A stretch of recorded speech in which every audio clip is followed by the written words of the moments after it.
Tengan ustedes muy buenos días, distinguidos miembros del jurado, compañeros de la Casa de Oposición, presentes todas y todos.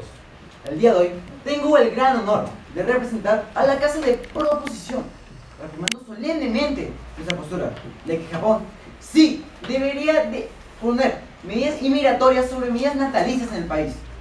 Quiero comenzar mi discurso compartiendo con cada uno de ustedes una metáfora. La sociedad es como un jardín, donde cada nueva flor que florece, cada nuevo aroma, cada nuevo color, fortalece y enriquece la belleza y esencia de este.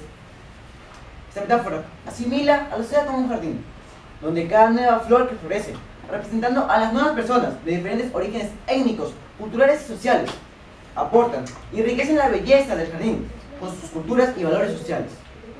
Esta metáfora está demasiado ligada a la actual sociedad japonesa, a presentar a una muy baja tasa de natalidad, una población demasiado envejecida. La inmigración surge como una medida para poder rejuvenecer la sociedad japonesa al completo y apoyar a la economía.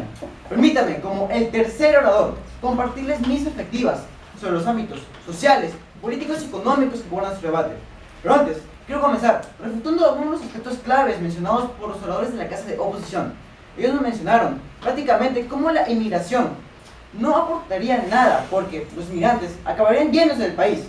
Pero señores, es importante recalcar que la inmigración surge como una medida para esto, para que los inmigrantes puedan venir al país, apoyen y si quieren puedan quedarse. Pero no podemos estar obligando a gente que se quede.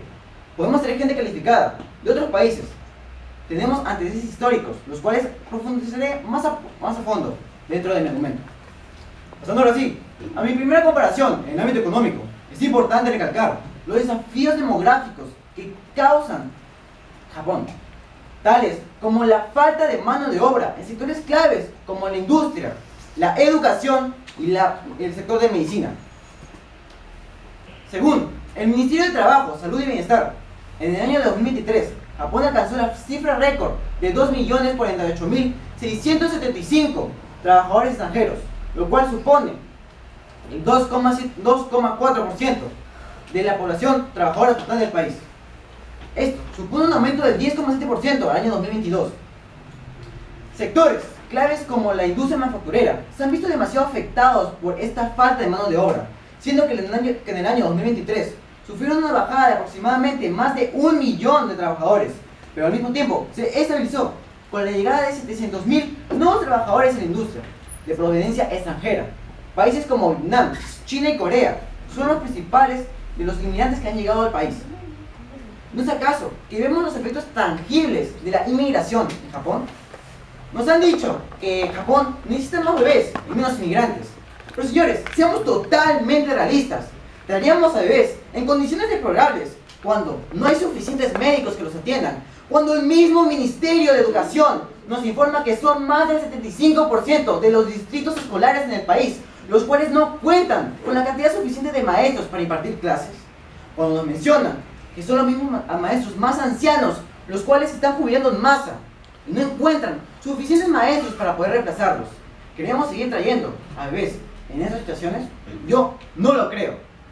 Señores, economías más avanzadas como Australia y Nueva Zelanda, los países anglosajones, nos han recalcado los efectos tangibles de la inmigración en la economía.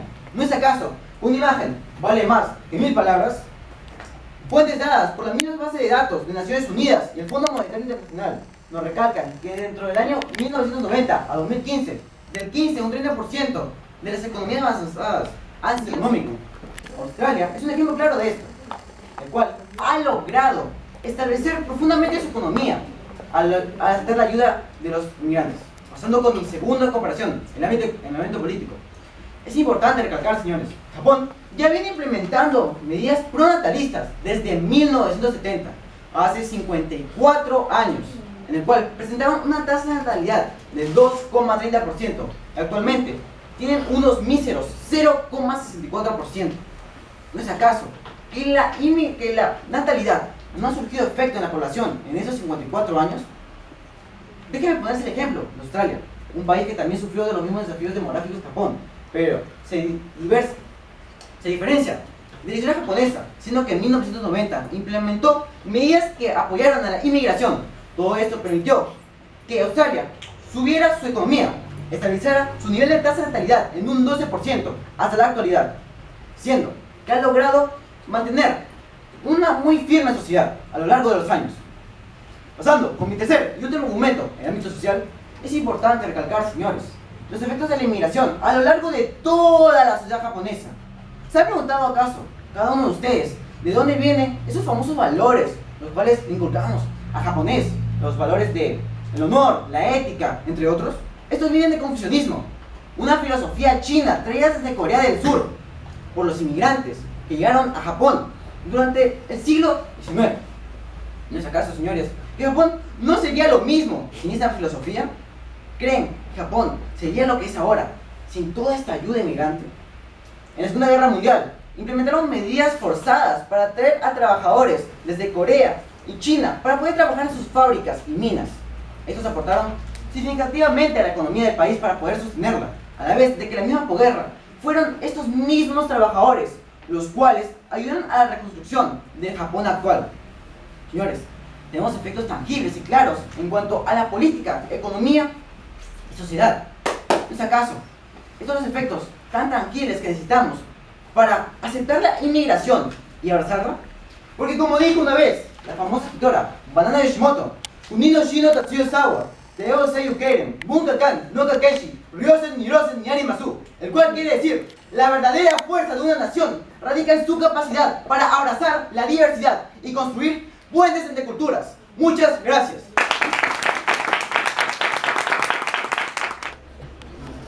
Muchas gracias a todos por estar aquí presentes. Y cuánta alegría me causa observar que el debate ya está llegando a finalizar. Y así me encuentro aquí, nuevamente presente, para mencionarles las razones del por qué mi casa de proposición debería ganar ese encuentro. Quisiera comentar con algo en cómo la segunda oradora de la casa de proposición nos mencionó cuál es el incentivo de Japón para atraer a inmigrantes. Pues, primero, yo le respondí esa misma duda antes de que comenzara en mi refutación.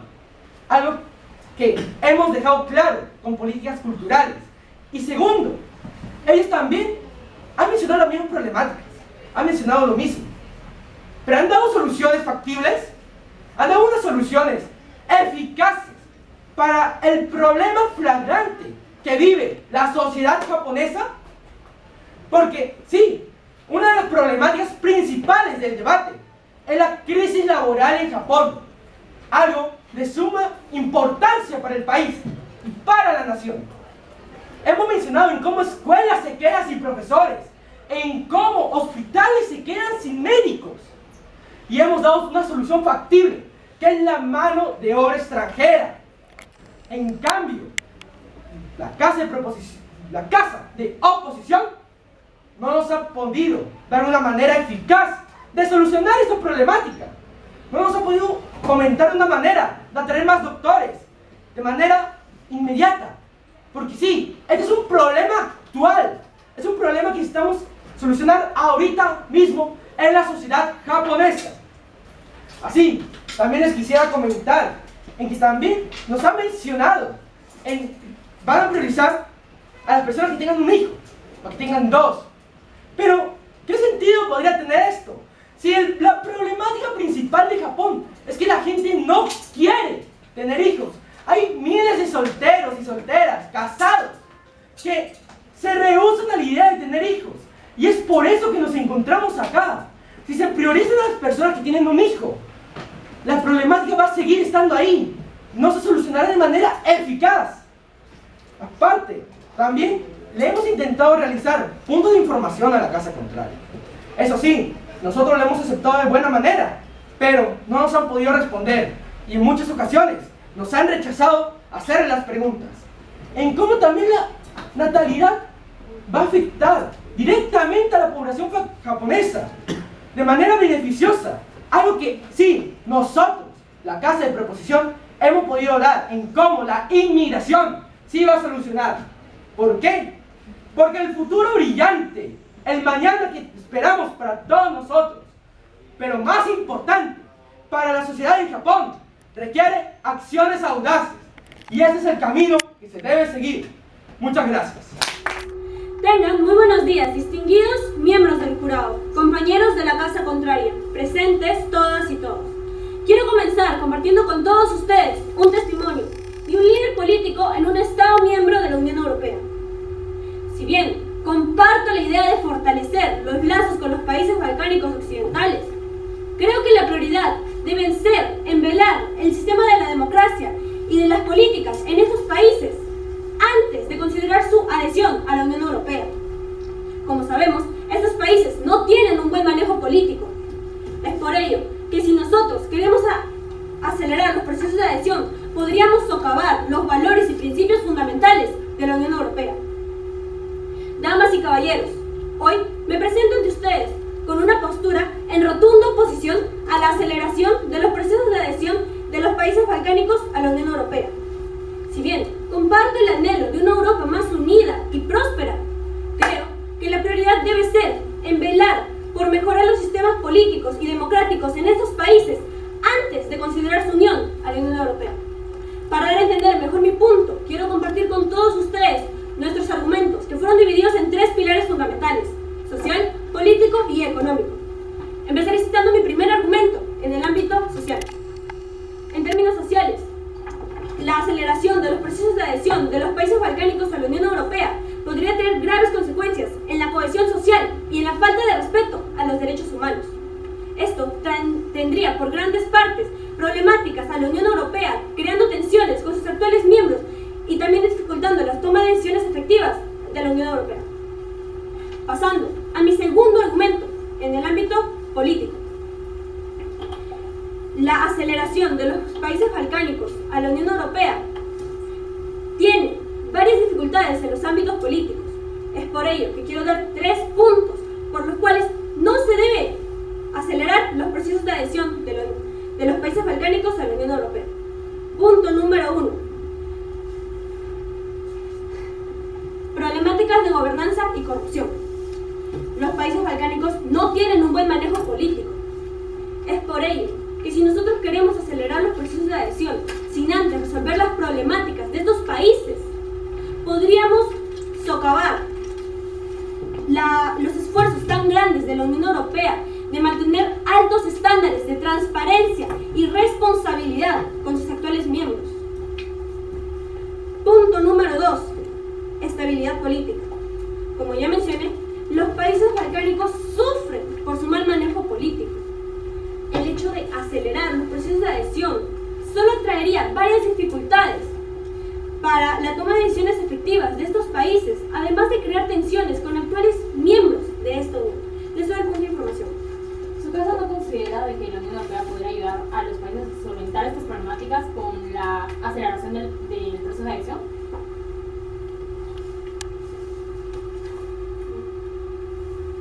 Bueno, compañera, esta pregunta será respondida a lo largo del debate por los compañeros de mi casa.